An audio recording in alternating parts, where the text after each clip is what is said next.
Good afternoon, Mr. James Frith. We would like to warmly welcome you to the Dean's Trust, Abraham Moss.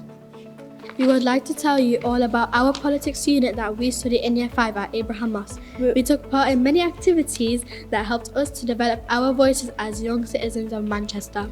We were also lucky enough to be invited by Manchester City Council to attend their councillors' meeting. There were over 100 councillors in attendance and we presented our learning of politics to them. I think some of them thought we knew more politics than they did. We were also lucky enough to meet loads of different councillors and interview them with some grilling questions. And finally, we managed to get all the way to Westminster to watch the House of Lords in action, as well as the Prime Minister's question time. Unfortunately, Rishi Sunak snuck away when he heard of our arrival. Maybe he was a little worried about all the grilling questions we were going to ask. We may only be 10 years old, but we probably know as much about politics as the average adult. We hope you enjoyed listening to about our learning journey through politics. Now a personalised question time just for you. What inspired you to become a Member of Parliament? I have a deep faith in politics, in the power of politics as a force for good. What difficulties did you face on your journey to becoming an MP? The difficulties were around the volume of work and the amount of time and commitment it takes to achieve anything that's as substantial as becoming a Member of Parliament or qualifying to be a teacher or a doctor or actually your exams in due course. What advice would you give someone who inspires to become an MP? I would say go for it, 100%.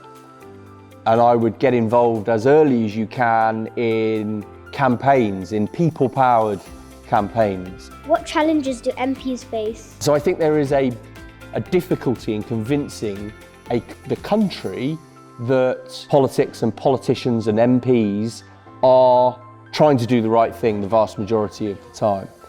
As an MP, how do you deal with criticism? I don't mind criticism. I think criticism is actually an active form of engagement. How do MPs agree on a decision if there is a fierce debate? There are multiple decisions, even within one decision. So there's the decision that we each take as MPs in the debate, whether to speak, what to say, what side of the argument, what points do we want to make. All of those are tiny, tiny decisions that we each make, just as you each make in class every day. What did you think of our presentation today? That was the best presentation that I've experienced in this run of school visits that I've done. Absolutely brilliant. Yours and your friends set the tone, and I think the questions that everybody asked that had been prepared were brilliant.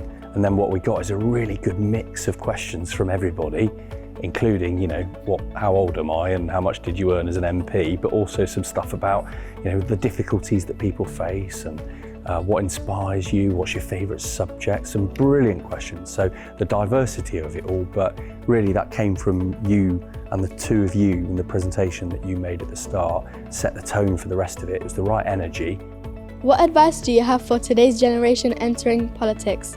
So if young people are thinking of going into politics, I have one thing to say, which is to go for it. People too often talk down politics. Politics is the best force for good, the best force for change that we've got. Our democracy needs renewing with new energy and young people. And so anyone that's thinking, whether at primary or secondary school, of going into politics should be encouraged to do so and to be given all the opportunities that they can be to be active, to be politically active, to campaign and to be the change that they want to see. What are your views on teaching politics at a primary age? Any effort to teach politics at any age I welcome. I think whether it's storytelling or history or lessons that we can learn from political history, if younger people, really young people, are being taught those lessons, I welcome that.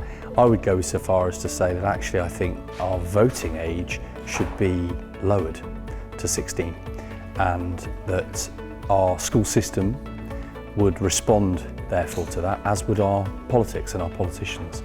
So I welcome any attempt to get the youngest people thinking and wanting to learn more about the change and the force for good that politics is.